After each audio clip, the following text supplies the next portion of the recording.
السلام علیکم ورحمۃ اللہ وبرکاتہ۔ آج ہم نے سورہ آل عمران کی آیت نمبر 61 سے سٹارٹ کرنا اور انشاءاللہ 74 تک ہم پڑھیں گے۔ تو سب سے پہلے ایز یوزول اس کی تلاوت سن لیتے ہیں۔ فمن حاجك فيه من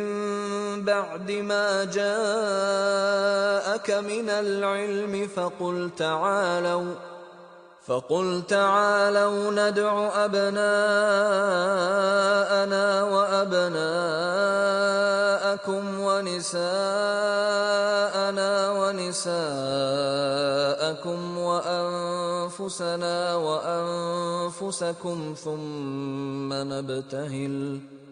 ثم نبتهل فنجعل لعنة الله على الكاذبين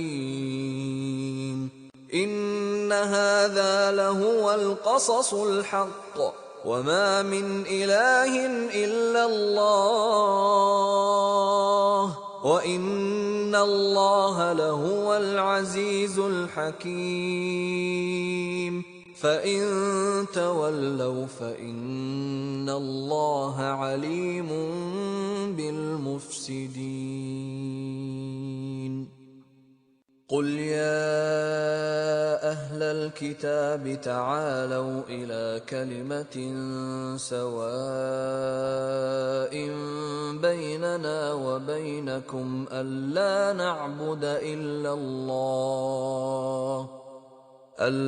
نعبد إلا الله ولا نشرك به شيئا ولا يتخذ بعضنا بعضا أربابا من دون الله فإن تولوا فقولوا اشهدوا بأننا مسلمون يا أهل الكتاب لم تحاجون في إبراهيم وما أنزلت التوراة والإنجيل إلا من بعده أفلا تعقلون ها أنتم هؤلاء حاججتم فيما لكم به علم فلم تحاجون فيما ليس لكم به علم والله يعلم وأنتم لا تعلمون ما كان إبراهيم يهوديا ولا نصرانيا ولكن كان حنيفا مسلما وما كان من المشركين إن أولى الناس بإبراهيم للذين اتبعوه وهذا النبي والذين آمنوا والله ولي المؤمنين ودت طائفة من أهل الكتاب لو يضلونكم وما يضلون إلا أنفسهم وما يشعرون يا أهل الكتاب لم تكفرون بآيات الله وأنتم تشهدون يا أهل الكتاب لم تلبسون الحق بالباطل وتكتمون الحق وأنتم تعلمون وقالت طائفة من أهل الكتاب آمنوا بالذي أنزل على الذين آمنوا وجه النهار واكفروا آخره لعلهم يرجعون ولا تؤمنوا إلا لمن تبع دينكم قل إن الهدى هدى الله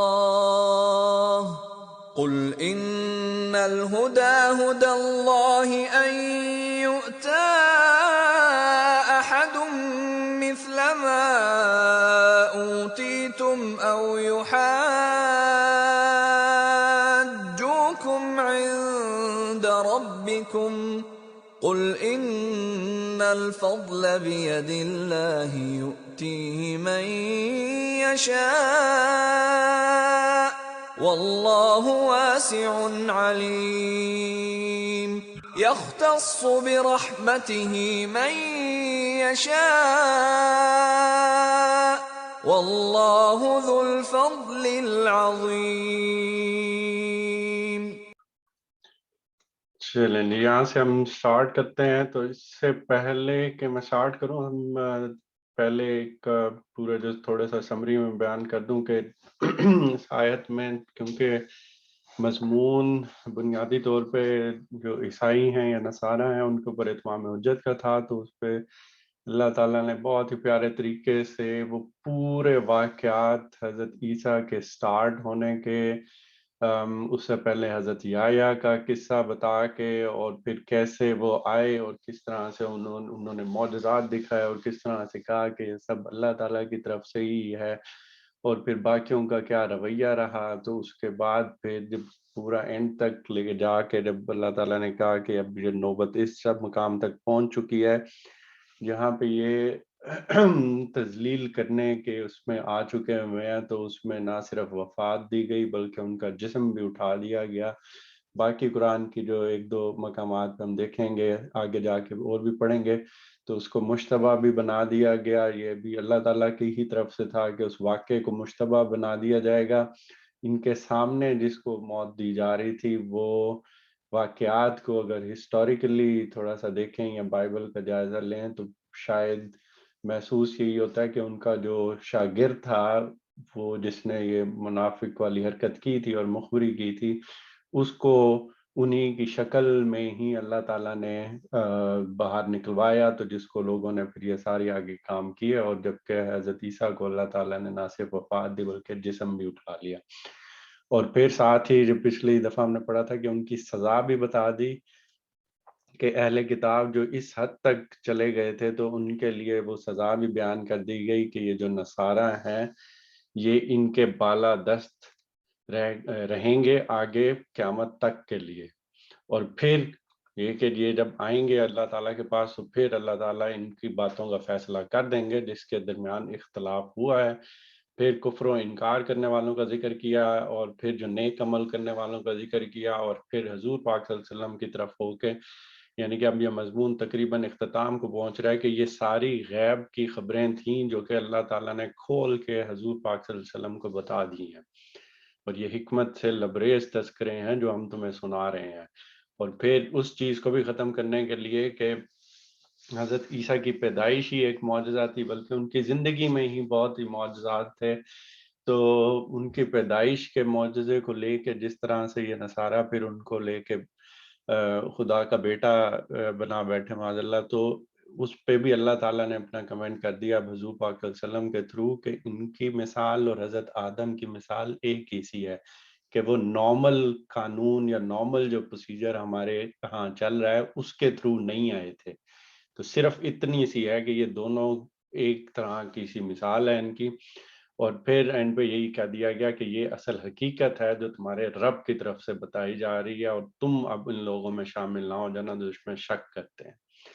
یہاں پہ مضمون اب ختم ہو گیا تھا، یعنی کہ تمام باتیں کھول کے رکھ دی گئی، اور آپ مضمون پڑھیں تو یہ سارا کچھ بہت بنیادی طور پہ واضح بھی ہو جاتا ہے. تو اب بات کو ختم کس طرح سے کیا ہے یہاں اللہ تعالیٰ نے انتہائی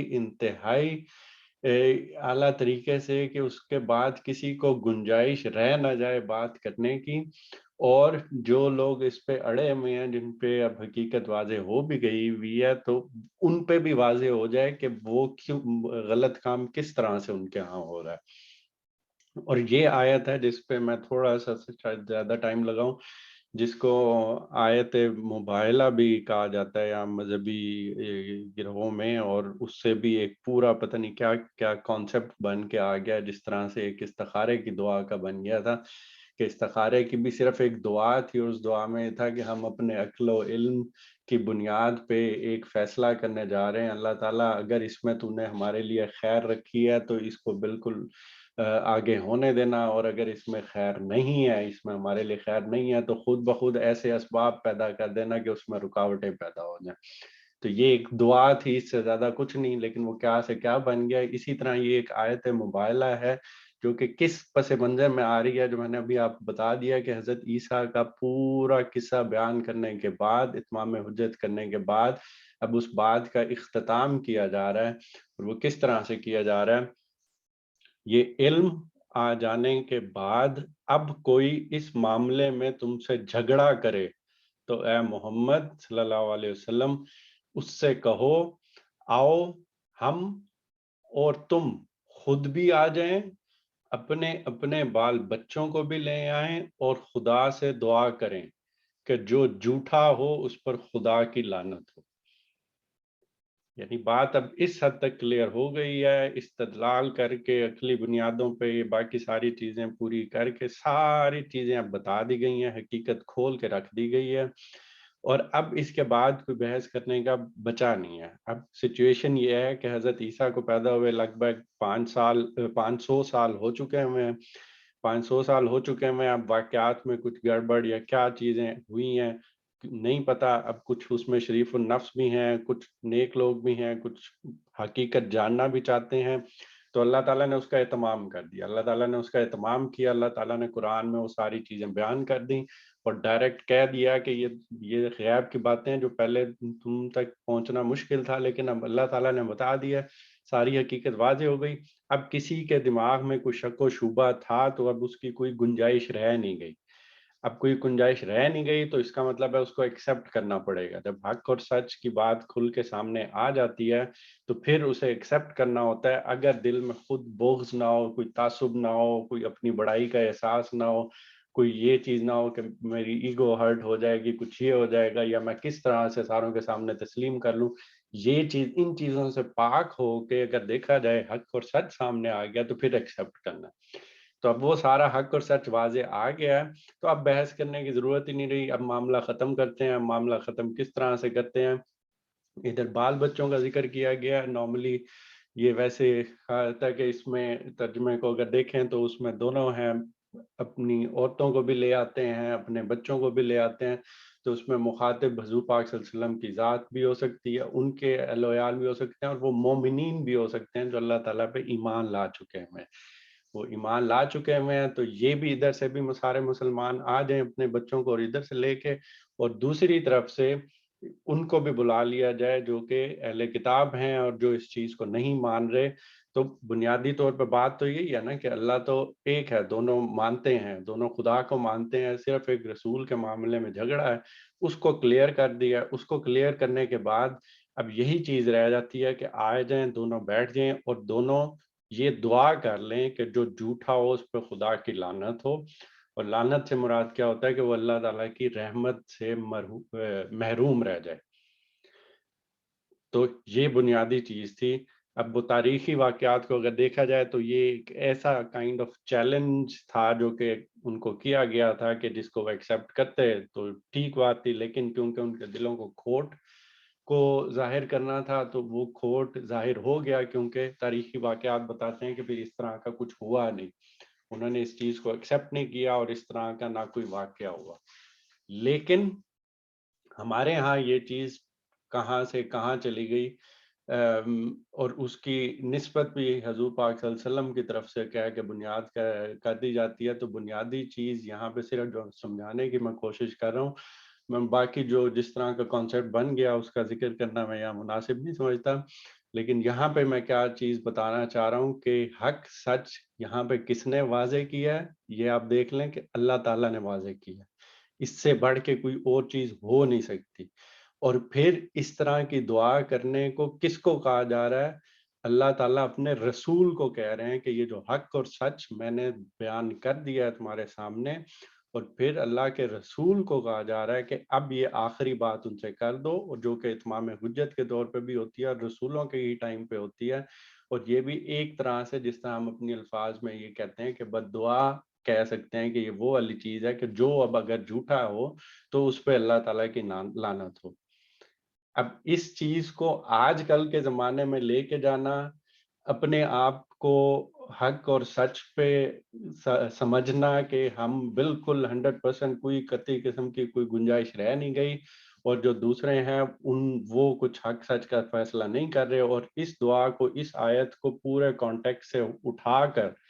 اور ایک آیت مباہلہ کا نام دے کر یہ ساری پریکٹسز شروع کر دینا، تو آپ خود اس کو ڈیسائیڈ کر سکتے ہیں کہ وہ کس حد تک ٹھیک ہے اور کس حد تک ٹھیک نہیں ہے۔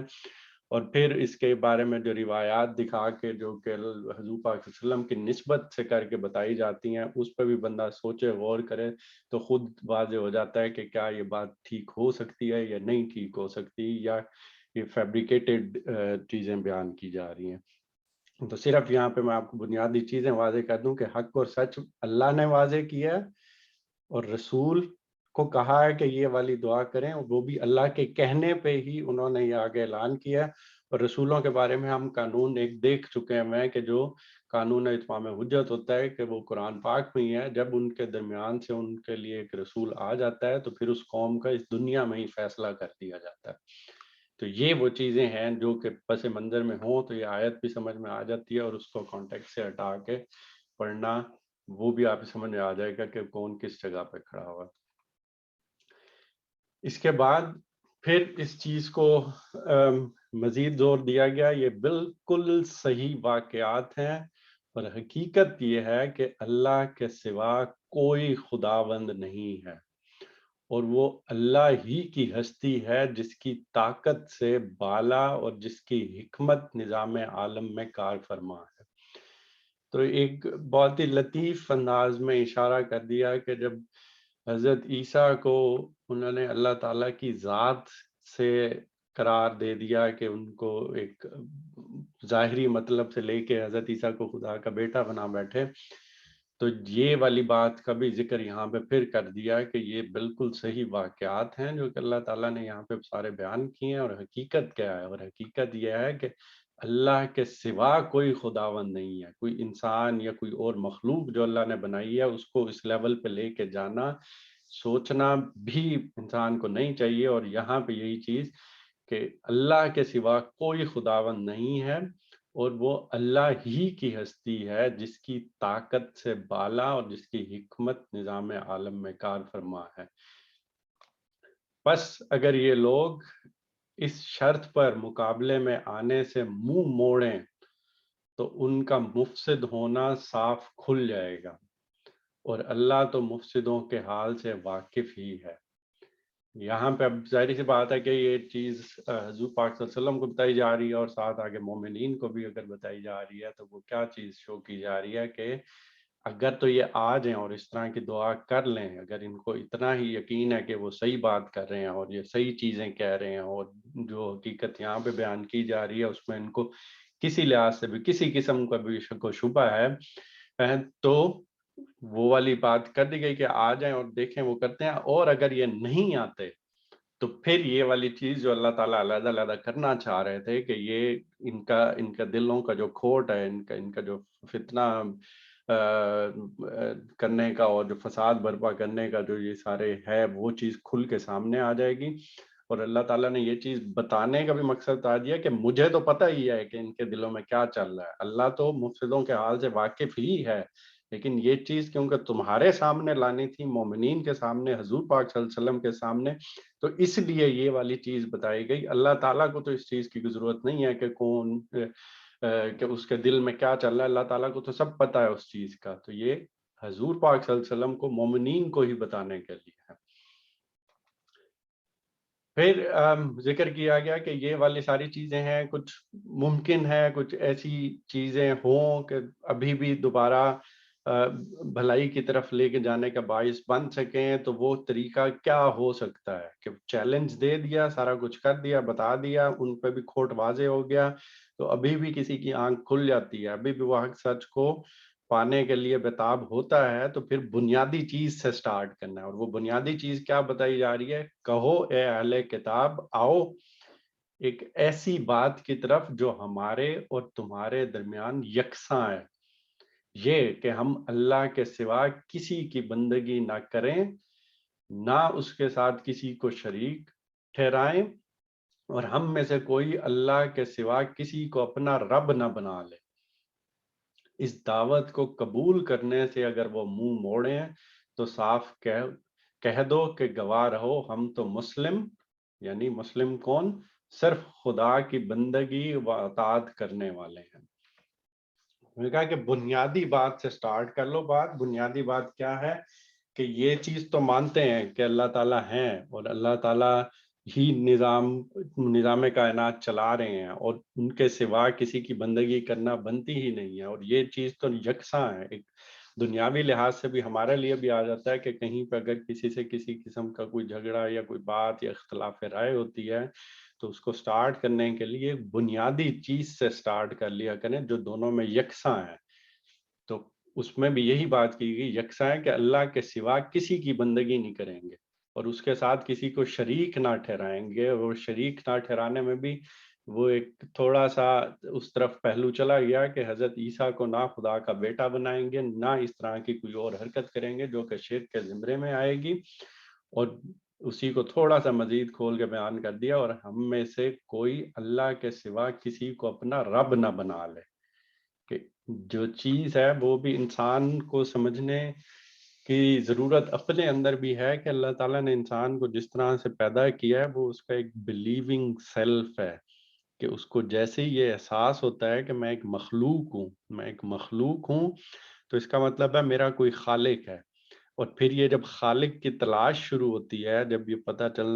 چلانے کی کوشش کی جاتی ہے، تو اس پہ ضروری نہیں کہ انسان پہلے ہی دن حق سچ والی بات پہ کھڑا ہو جائے اور پہلے ہی دن اس کے اوپر ساری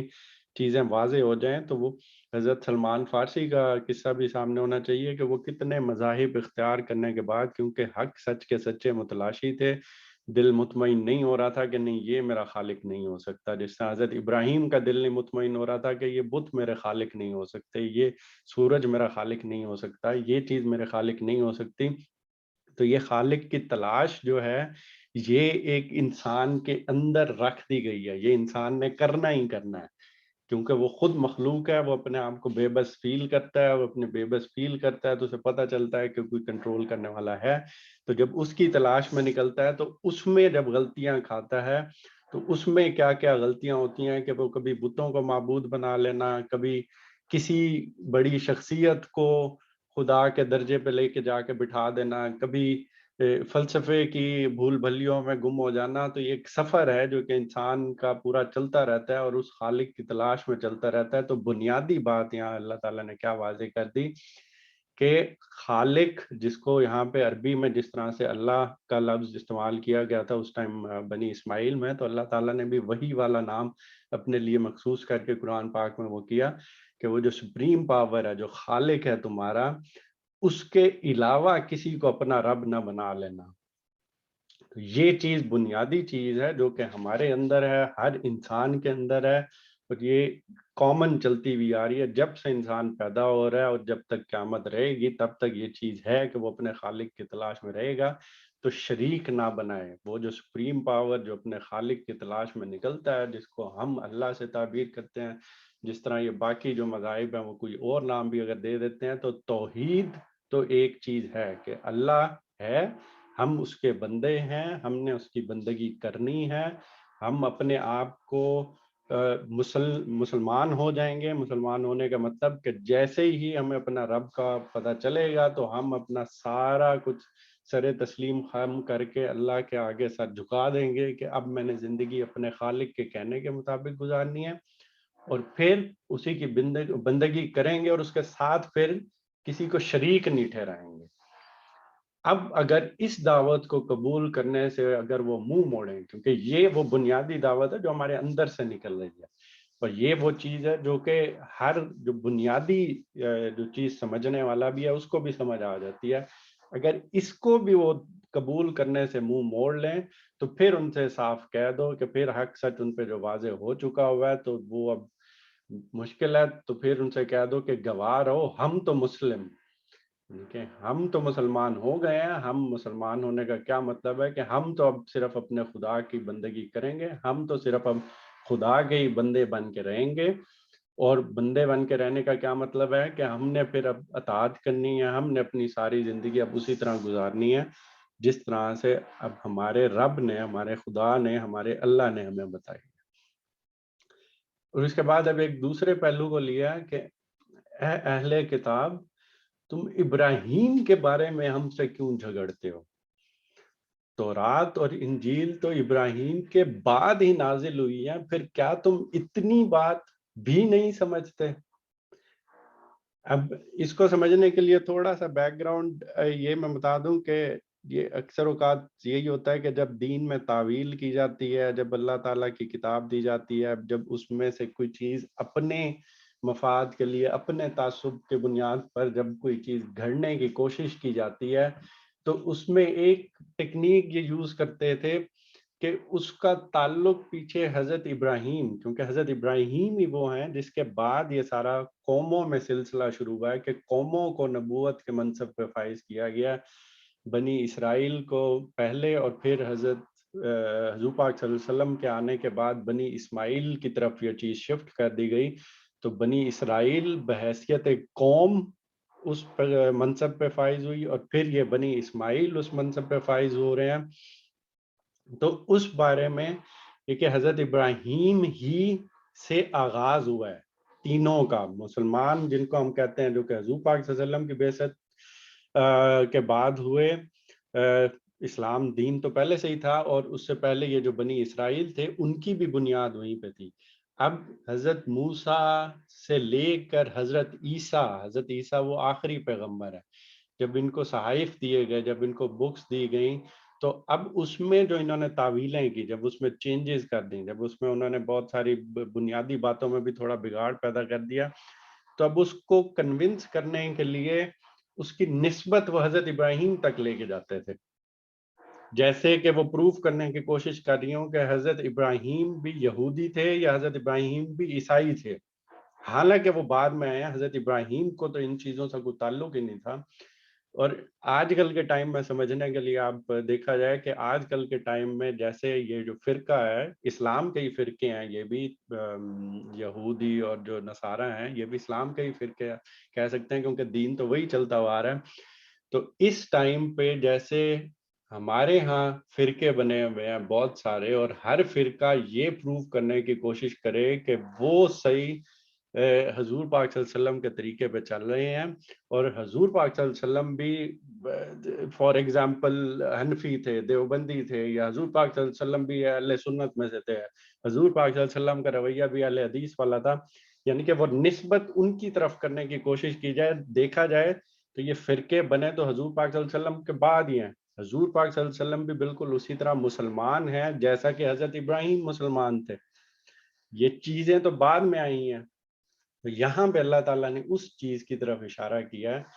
کہ چلو جو چیزیں تمہیں پتہ تھیں, جو تم کر رہے ہو وہ تو کر رہے ہو, تم حضرت ابراہیم کے بارے میں کیسے جھگڑتے ہو, کس چیز کے بارے میں کیوں جھگڑتے ہو؟ یہ جو تورات اور انجیل تو ابراہیم علیہ السلام کے بعد نازل ہوئی ہیں, تو تمہیں اتنی سی بات بھی نہیں سمجھ آ رہی کہ یہ چیز بعد میں آئی ہے, بعد میں تم لوگوں کے جھگڑے اس میں سٹارٹ ہوئے ہیں, تو اس میں حضرت ابراہیم کا کیا تعلق ہے اس کے اندر؟ اور اسی چیز کو آگے پھر واضح کیا, تم لوگ جن چیزوں کا علم رکھتے ہو ان میں سے تو خوب بحثیں کر چکے, اب ان معاملات میں کیوں بحث کرنے چلے ہو جن کا تمہارے پاس کچھ بھی علم نہیں؟ اللہ جانتا ہے, تم نہیں جانتے. یہ وہی چیز ہے جس کے بارے میں اشارہ کیا جا رہا ہے کہ یہ جو بکس تمہارے سامنے آئی ہیں, جو قرآنی صحائف تمہارے اندر ہیں, اس میں چلو کچھ نہ کچھ علم تو تمہارے پاس ہے نا, جس کے بارے میں تم بحث کرنے کے قابل تو ہو سکتے ہو, کہ تم ان میں پڑھتے ہو, جو تعویلیں کرتے ہو, سارا کچھ کرتے ہو, تو چلو بحث استدلال کا طریقہ اختیار کیا جا سکتا ہے. لیکن اس بارے میں کیوں بحث کرنے چلے ہو جن کا تمہارے پاس کچھ علم بھی نہیں ہے؟ اور اللہ جانتا ہے, تم نہیں جانتے کہ حضرت ابراہیم کا علم تمہارے پاس کس طرح سے آ گیا کہ ان کے بارے میں تم ایسی باتیں بتا رہے ہو, کر رہے ہو. حضرت ابراہیم علیہ السلام نہ یہودی تھے نہ عیسائی, بلکہ وہ ایک مسلم یکسو تھے, اور وہ ہرگز مشرکوں میں سے نہیں تھے. تین چیزیں تھیں اس ٹائم، اگر حضور پاک صلی اللہ علیہ وسلم کے زمانے میں دیکھیں کہ یہود تھے، عیسائی تھے، یہود کے اوپر اتمام حجت کر دیا گیا، عیسائیوں کے اوپر یہاں پہ ہو رہا ہے سورہ آل عمران میں، اور بتایا گیا ان کو کہ وہ حضرت ابراہیم بھی ایک مسلمان تھے. مسلمان کیا یعنی کہ انہوں نے اپنی زندگی اللہ تعالیٰ کے سامنے سارے تسلیم خم کر دی تھی اور اپنے آپ کو اللہ تعالیٰ کے حوالے کر دیا تھا. انہوں نے کہا تھا کہ بھئی آپ جس طرح سے اللہ کا حکم آئے گا وہ اسی طرح اس کے مطابق عمل کریں گے. تو وہ ایک بالکل یکسو مسلم تھے. اور ساتھ ہی ضمنی طور پہ ان کا بھی ذکر کر دیا کہ یہ جو مشرکین ہیں، جو مکہ میں مشرکین عرب تھے، وہ بنی اسماعیل کے بعد ان کے اندر کوئی پیغمبر تو نہیں آیا تھا،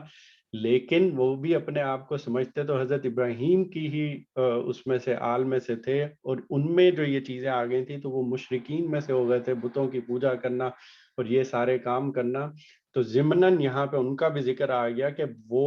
ہرگز مشرکوں میں سے بھی نہیں تھے، یعنی کہ تینوں کو نگیٹ کر دیا، نہ یہودی، نہ عیسائی، اور نہ ہی وہ مشرک تھے، جبکہ کیا تھے؟ وہ مسلمان تھے، وہ ایک مسلم تھے.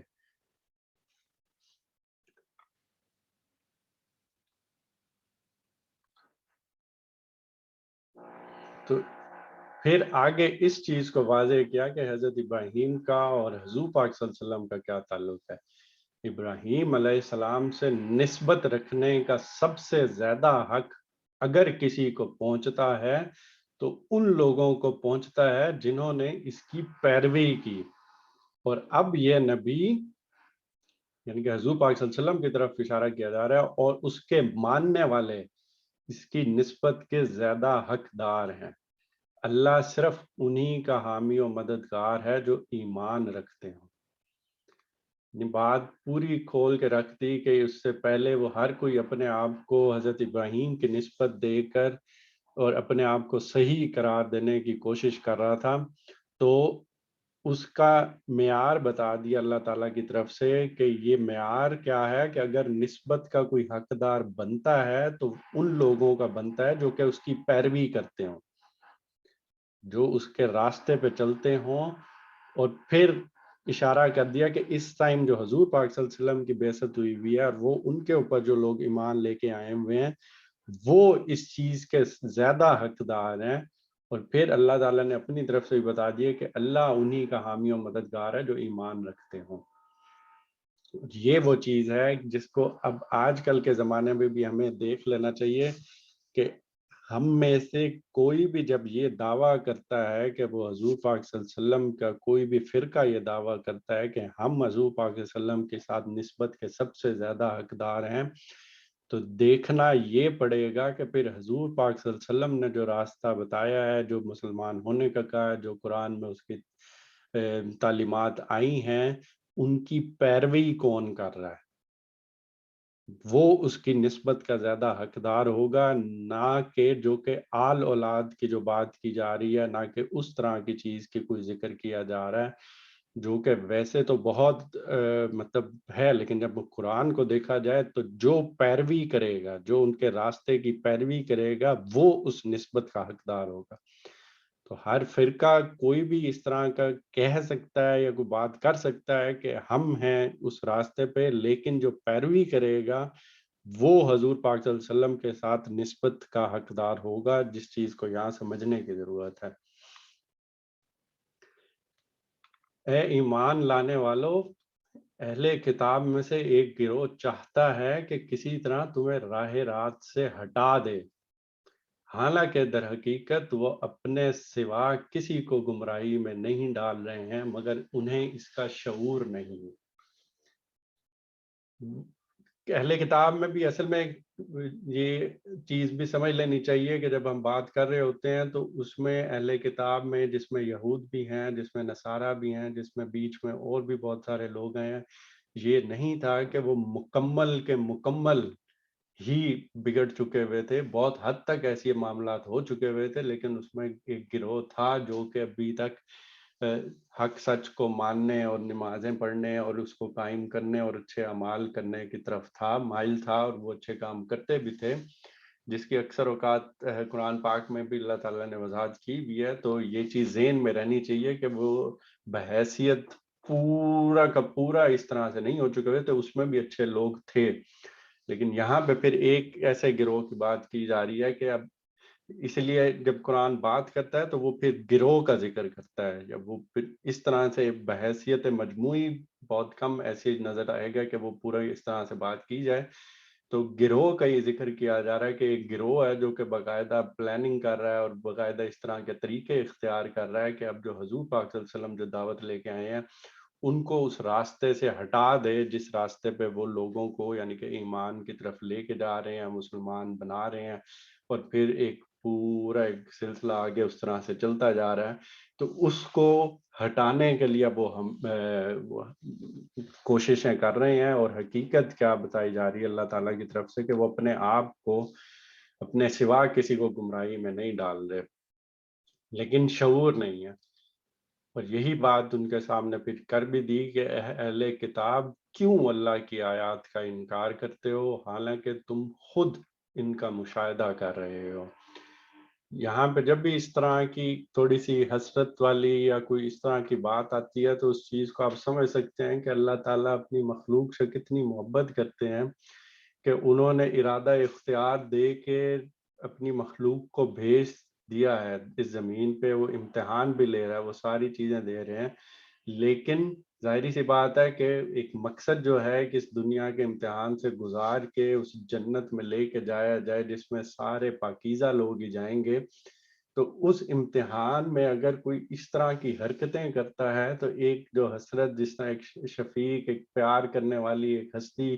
کی جو تصور آتا ہے وہ کہ کیوں اس طرح کی حرکتیں کر رہے ہو، کیوں اس طرح کی باتیں کر رہے ہو، کیوں اللہ تعالیٰ کی آیات کا انکار کر رہے ہو، جبکہ تمہارے سامنے کی چیز ہے کہ حقیقت تمہارے پہ پوری واضح ہے کہ یہ آیات کس طرح سے اللہ تعالیٰ حقیقتیں بیان کر رہا ہے، کس طرح سے وہ سچ بتا رہا ہے، اور کیوں اس طرح کی حرکتیں کی جا رہی ہیں۔ اے اہل کتاب کیوں حق کو باطل کا رنگ چڑھا کر مشتبہ بناتے ہو، کیوں جانتے بوجھتے حق کو چھپاتے ہو۔ انہی کی طرف جو قرآن کی طرح جب ان کو صحائف دیے گئے تھے، تورات تھی، انجیل تھی، اللہ کا ہی بنیادی طور پہ وہ کلام تھا، تو اس کے اندر جو تحریفات کر رہے تھے، وہ اس کے اندر جو چیزیں کر رہے تھے، اور اس میں بھی سب سے بڑھ کے وہی تھا کہ اس میں جو حضور پاک صلی اللہ علیہ وسلم کی نسبت کیونکہ حضرت ابراہیم سے ہی بن رہی تھی اور وہ خانہ کعبہ کی طرف بن رہی تھی، تو وہ اپنے قرآن صحائف میں بھی یا اپنے جو تورات اور انجیل والے صحائف میں بھی ان مقامات پہ تحریفات کرنا یا شک و شبہات پیدا کرنے کی کوشش کر رہے تھے جس سے حضرت ابراہیم کا تعلق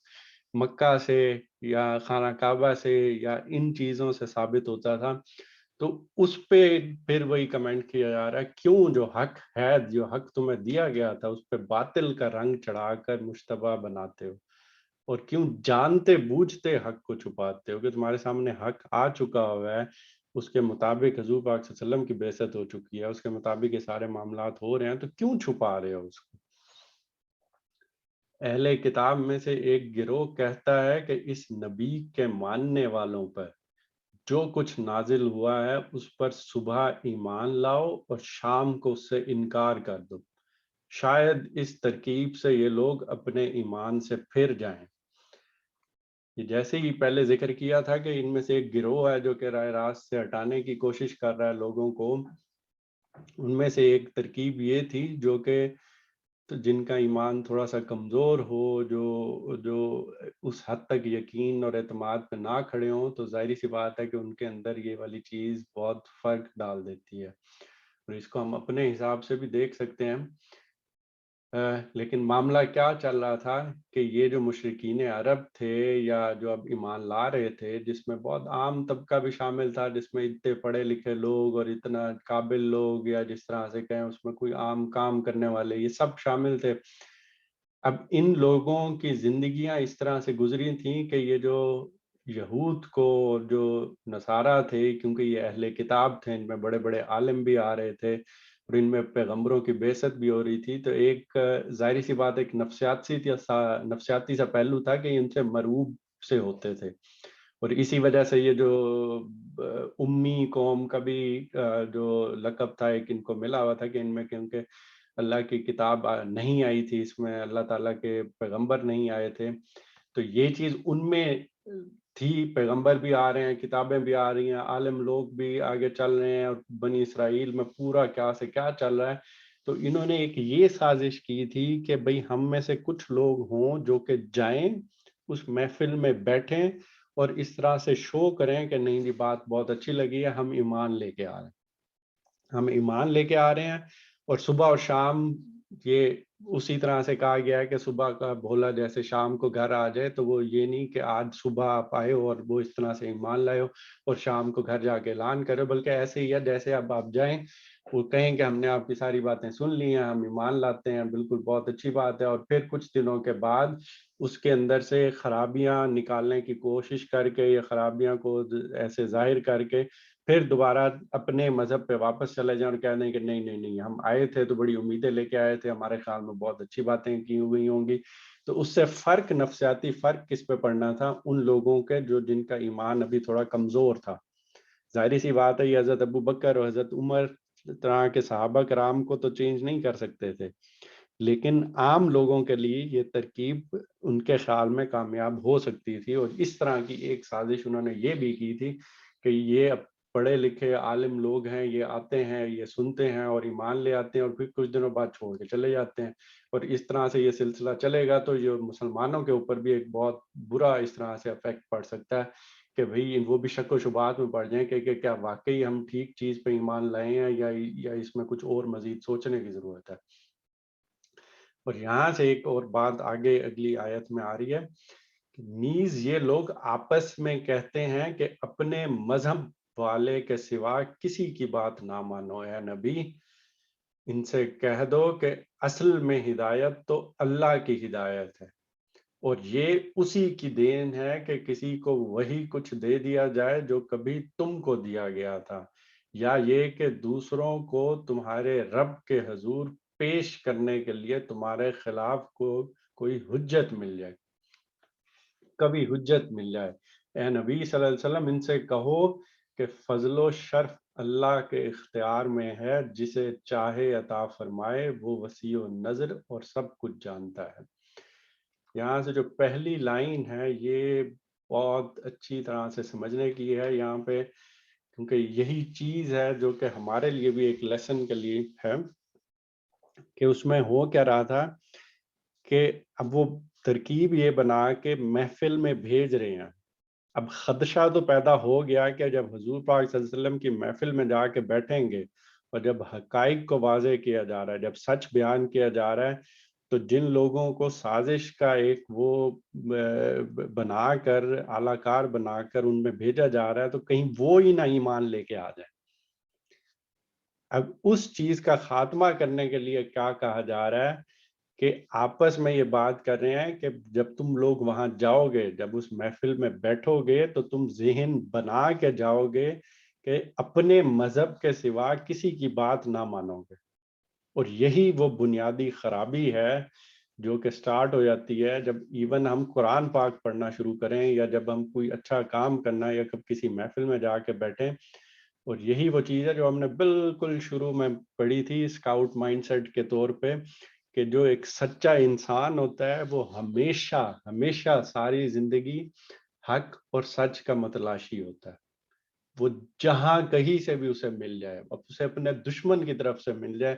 اسے کسی بھی ذات کے کسی بھی بندے سے مل جائے، لیکن وہ حق سچ کی بات ہو، حق سچ کا وہ مسافر ہو اور حق کو پانا چاہتا ہو، تو پھر یہ والی چیزیں نہیں آتی.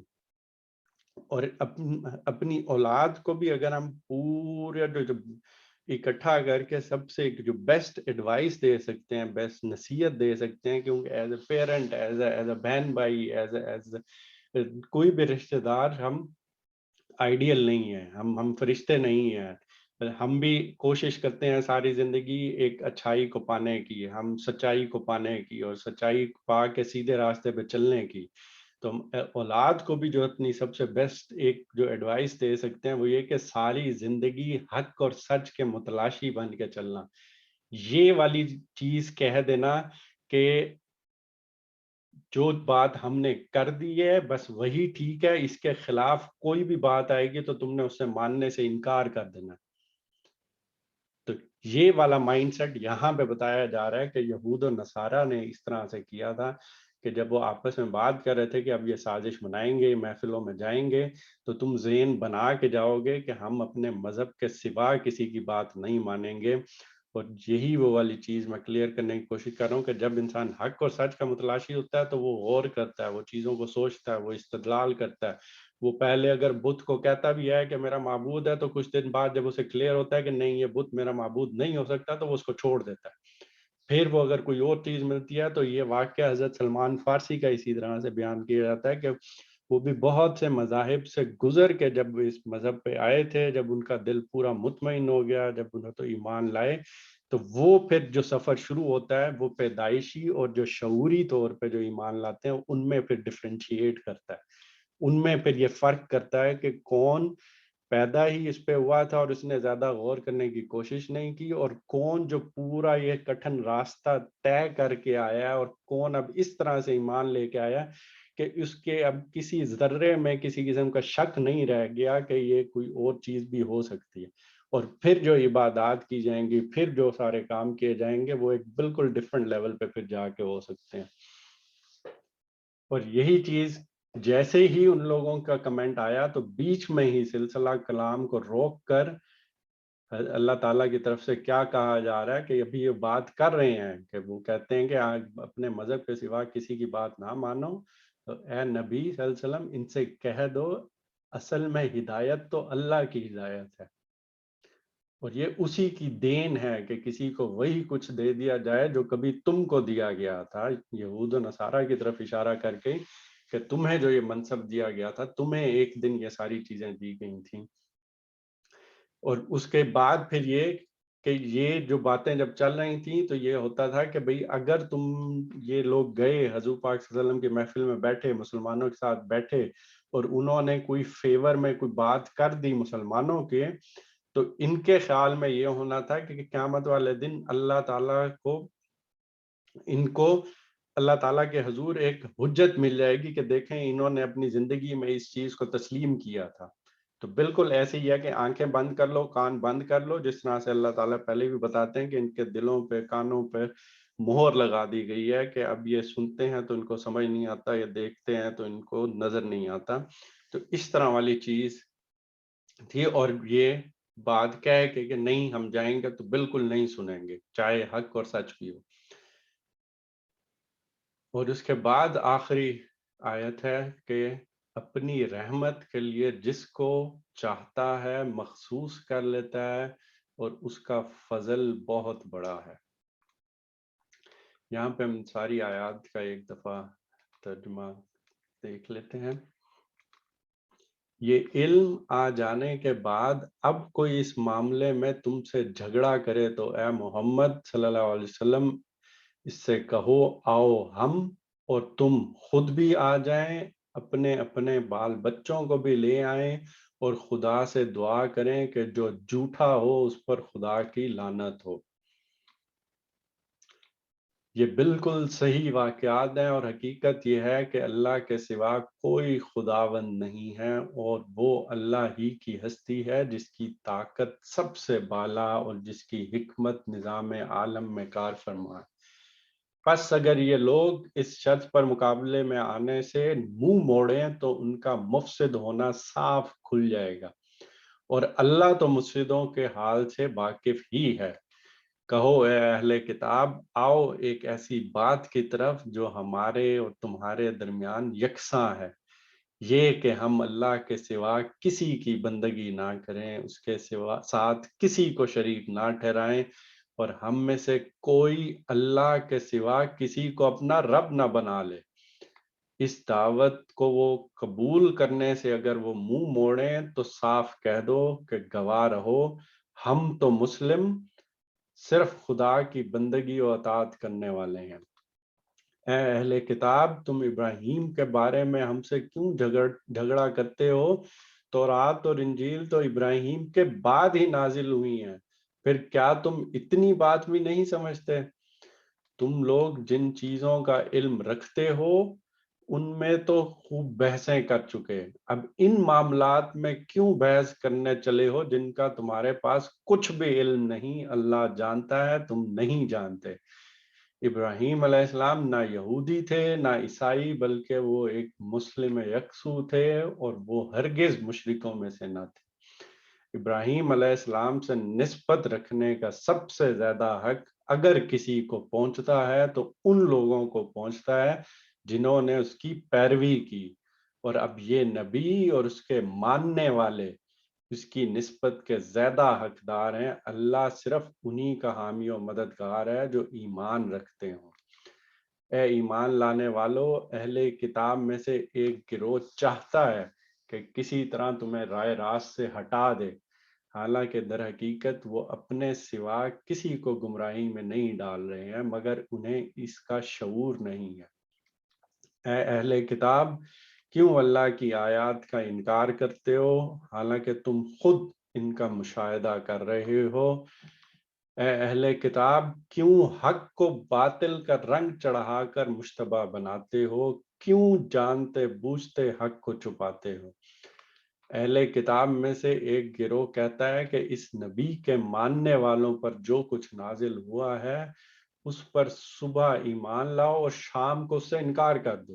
شاید اس ترکیب سے یہ لوگ اپنے ایمان سے پھر جائیں۔ نیز یہ لوگ آپس میں کہتے ہیں کہ اپنے مذہب والوں کے سوا کسی کی بات نہ مانو۔ اے نبی صلی اللہ علیہ وسلم، ان سے کہہ دو کہ اصل میں ہدایت تو اللہ کی ہدایت ہے، اور یہ اسی کی دین ہے کہ کسی کو وہی کچھ دے دیا جائے جو کبھی تم کو دیا گیا تھا، یا یہ کہ دوسروں کو تمہارے رب کے حضور پیش کرنے کے لیے تمہارے خلاف کبھی حجت مل جائے۔ اے نبی صلی اللہ علیہ وسلم، ان سے کہہ دو کہ فضل و شرف اللہ کے اختیار میں ہے، جسے چاہے عطا فرمائے، وہ وسیع و نظر ہے اور وہ سب کچھ جانتا ہے۔ اپنی رحمت کے لیے جس کو چاہتا ہے مخصوص کر لیتا ہے، اور اس کا فضل بہت بڑا ہے۔ اللہ تعالیٰ سے دعا ہے کہ اللہ تعالیٰ ہمیں سچا پکا مسلمان بنائے، ہمیں حق اور سچ کا ایک صحیح مسافر بنائے، اور جب کوئی حق اور سچ ہمارے سامنے آئے تو کسی قسم کی کوئی چیز اس